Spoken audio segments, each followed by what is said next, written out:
What's up, Internet? Daniel Roseboom here, my first and ever video to help you out with something, I hope.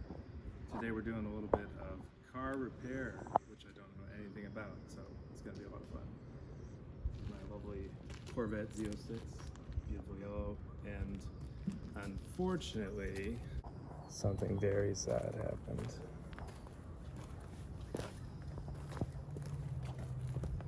Yeah, so like a doofus, I was parking and I scraped my poor baby's backside against a large metal object. You can see fairly deep paint damage at the top, some lighter scratches down on the bottom, and some marks on the reflector. So we're going to be using a kit from a company called TouchUpDirect. They do paint matching.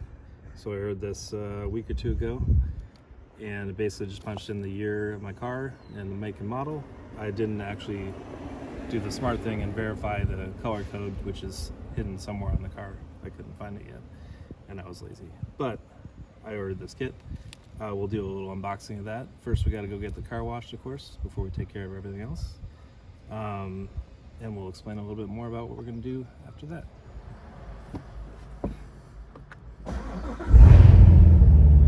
Love that sound.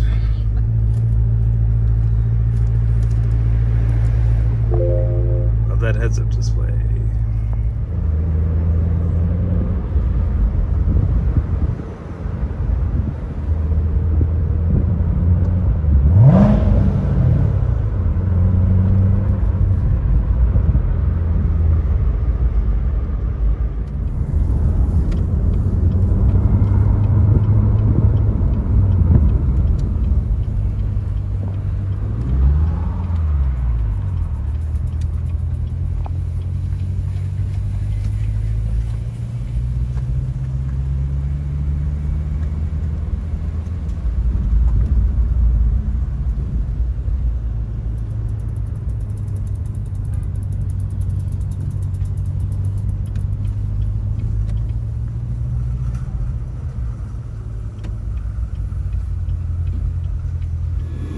Alright, so we're at the car wash, and while we're waiting on the car, we're going to do a quick unboxing here. Again, from TouchUpDirect, I got the Platinum kit, and I also ordered, look at that cute doggy on the back, isn't that adorable? I also ordered a scratch and chip putty repair for the slightly deeper dings in that section. So let's see what they sent us here.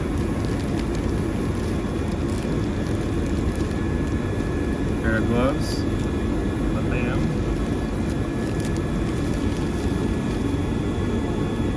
Scratch and chip putty automotive repair filler. So we'll only use that where near the top of that scrape where there's a fair amount of the plastic that came off the body.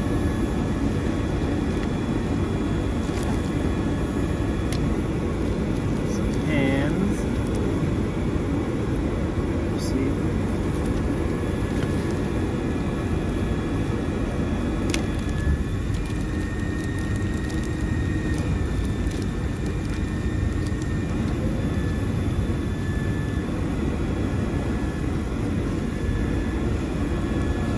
To the family, match guaranteed. So we got some sandpaper in here, we got polishing compound, wax and grease remover.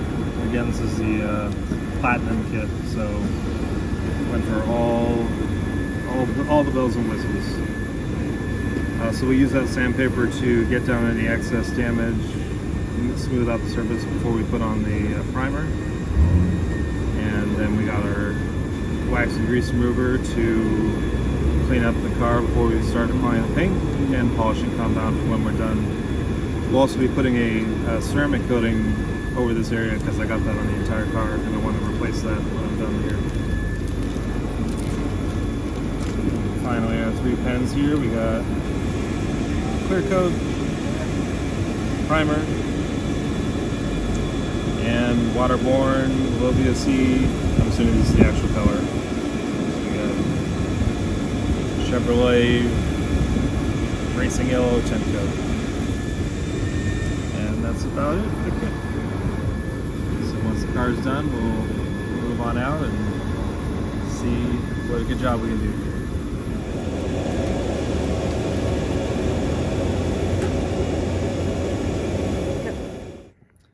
Alright, so we're going to be smart about this, and we're going to follow their instructions to do the paint color test before we start on the car.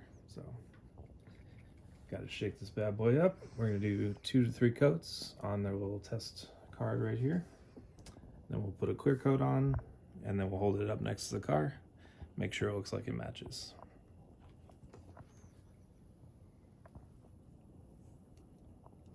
Oh boy. There goes the paint. They gave me a brush, not a pen. So this will be our test area. Okay, so we got the car washed. Here's another look at the damage close up. What we're working with here.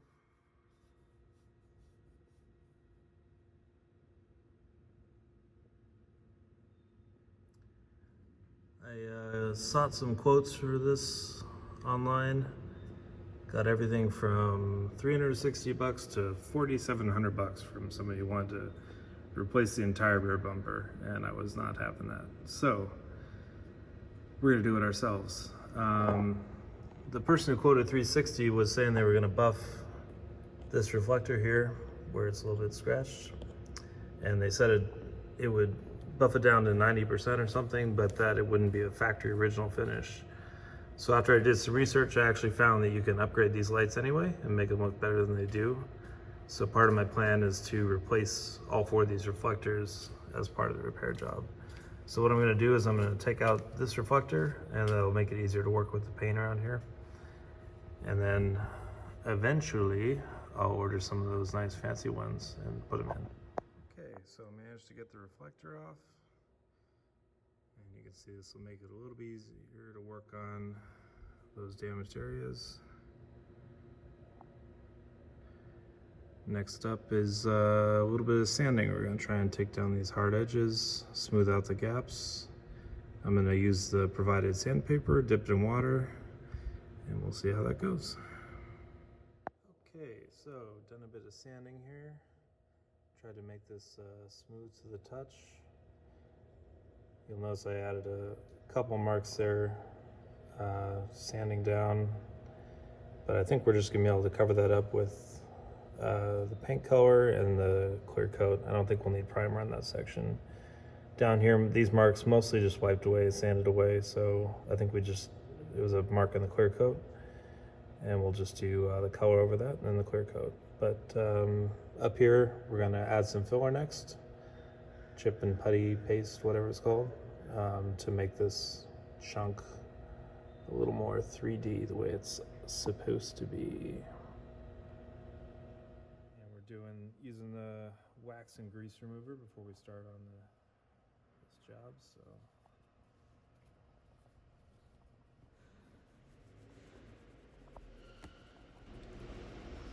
Like I said, the entire car received a ceramic coating when I purchased it, and we'll be redoing this area, so we're taking off whatever wax is there. I don't know if the ceramic's going to come off with it, but just trying to get anything that might prevent the paint from adhering properly.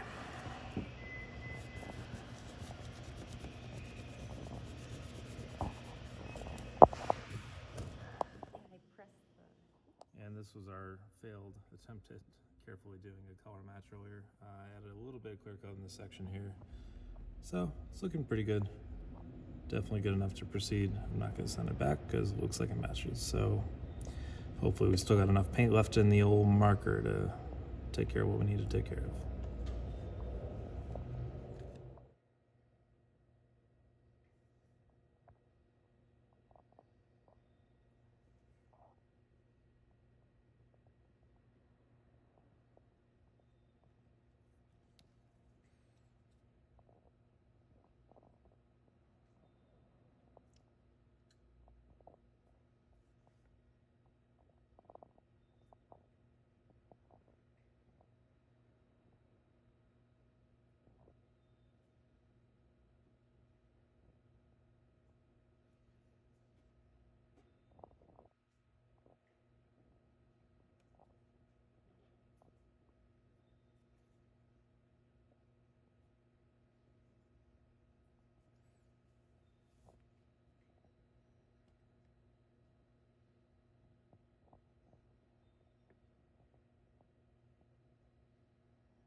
Let's hope that's not toxic.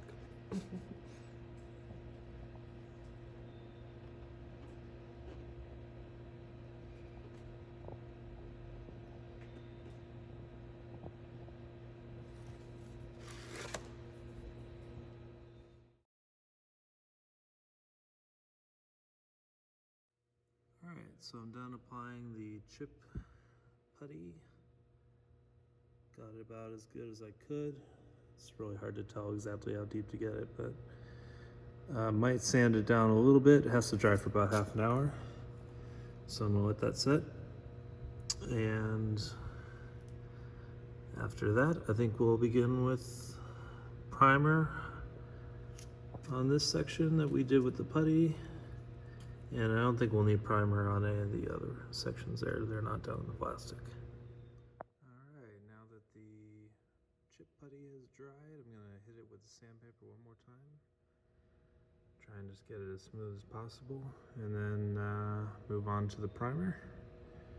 So I'll just do primer in the area where I put that putty there. And after that comes the paint. Here's a quick peek after the first coat of painting is done. And I put some primer on that putty. You can tell where it's been painted, but I'm hoping after the clear coat that's going to even out some. So, looking promising. We'll see how it turns out. Stay tuned. So we're back after several coats. I'm having a lot of trouble getting this area, which is pretty vertical, to have the paint cover up the primer. It seems to kind of drip down the car, but overall, not the worst so far. It looks a little bit light, but I think after the clear coat, that's going to improve. So, there's our painting job so far. I'm going to probably hit this guy with one or two more coats if I can, and then on to the clear coat. So I've gone at this several times in this area. I think I'm about done. Can't really see much of the primer anymore. It looks a little bumpy from this angle, but I'm hoping with the clear coat that'll improve. And I've already started applying some clear coat up here and down in this area. So up close you can definitely see the bumps, but starting to look better. Encouraging results so far. So this is about as far as I've gone with the TouchUpDirect kit. I would have applied more clear coat right in this area if I were going to do the whole job with this approach. But it was challenging. Not loving the result. It's not terrible if you're on a budget or something like that. Maybe a good option to consider, but for me with this car, I think I want to get it professionally done. So I'm taking it in today for about $800. They're going to do a total paint refinish of this area. So there's the final result as I was able to get it myself.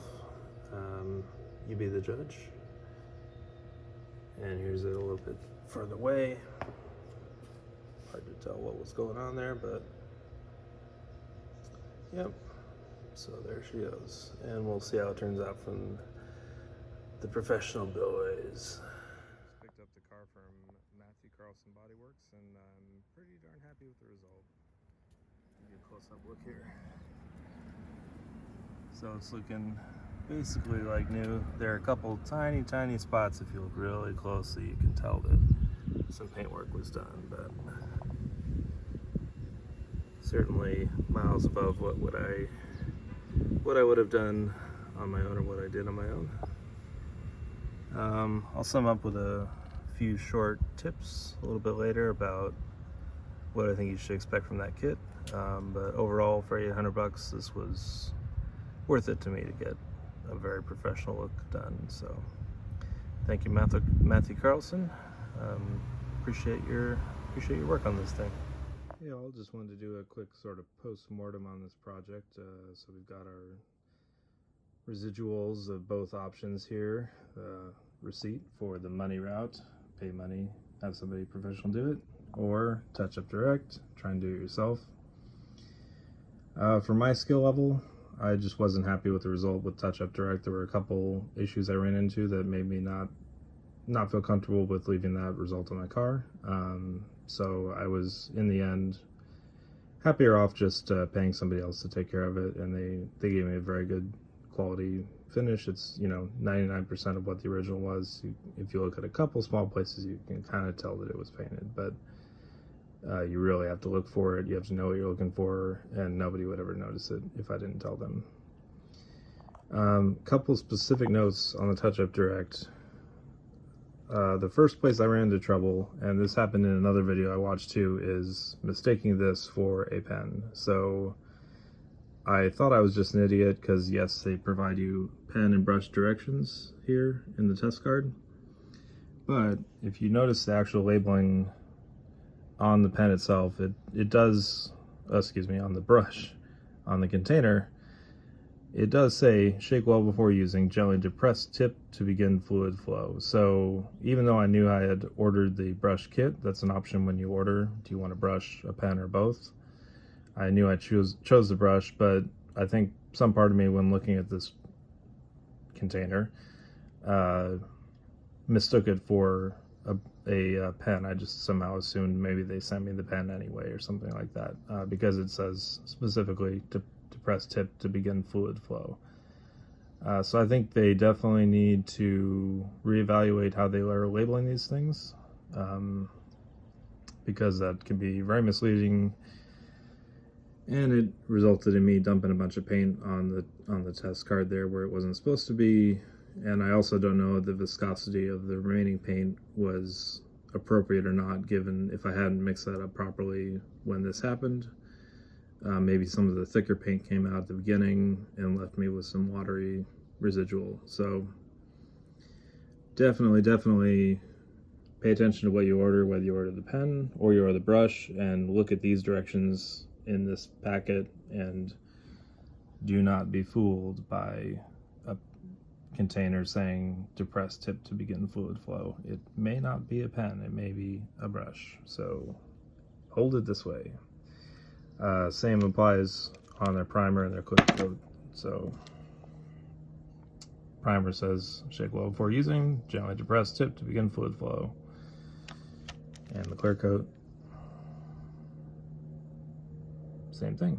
So somebody got a little sloppy and just reused those labels, and I don't know that that's the reason that the whole project failed, but it definitely got us off to a rocky start. I did feel that the scratch and chip putty worked well. I was able to fill in that sort of chunk out of the plastic to my satisfaction. But the efforts to repaint beyond that were just a little bit too challenging for my skill level. So maybe those of you with more paint or automobile expertise around there could do a better job. I don't doubt it, but in my case, it was worth just going to the shop. I also should mention I did reach out to TouchUpDirect and told them that I was dealing with some issues with watery paint, and they offered to send me a new kit and make sure the paint wasn't watery, allegedly, and asked if I wanted to have a pen in that form. So it's possible a new kit would have performed a little bit better. So I do want to mention that they made good on their, to some degree, on their satisfaction guarantee by offering to replace the kit. But at that point, I didn't have the patience or the confidence to think that the replacement kit was going to turn out light years better than this one.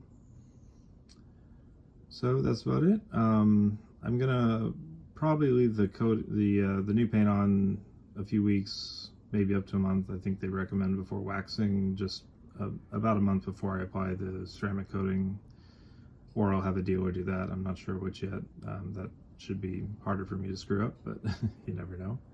Challenge accepted. So we won't be covering that in this part of the video. I will just briefly show you the product I got on Amazon to take the place of what I had on the car originally. So this is the ceramic coating I selected to try to replace what was on there when I got the car new, or after I had something applied to it after it was new. It's not going to last, you know, I don't think 7 years was the original warranty on that ceramic coating, so I believe that was Opticoat, something like that. But I watched a different YouTube video comparing coatings, and this one seemed to perform the best, so it's available on Amazon. And I'll probably try and put this on every year or two if I don't decide to go the professional route. It's pretty simple. You just spray it on, wipe it off with a microfiber cloth, and then you're good to go. So that'll be my choice for protecting the new area that has been redone. And that's about it. I'm happy to answer any questions you have about what I ran into in this process. I'd be happy to hear your thoughts on if you've been able to successfully touch things up with this kit, or if you typically go to a dealer or a body shop and have them do your dirty work for you. So one other bonus, Mathews-Carlsen actually threw in a nice little jar of touch-up paint, ironically. So I've got my own mini touch-up kit after having gone the money route. So thank you guys for that, and I'll definitely be leaving a positive Yelp review for that shop. They quoted me a sane number and did a reasonable amount of work. Didn't want to tear off the entire bumper and redo the entire backside, which would be completely wasteful and unnecessary. So nice to see an honest shop operating in this area, and I appreciate that. Thank you very much. Thanks for watching. Bye.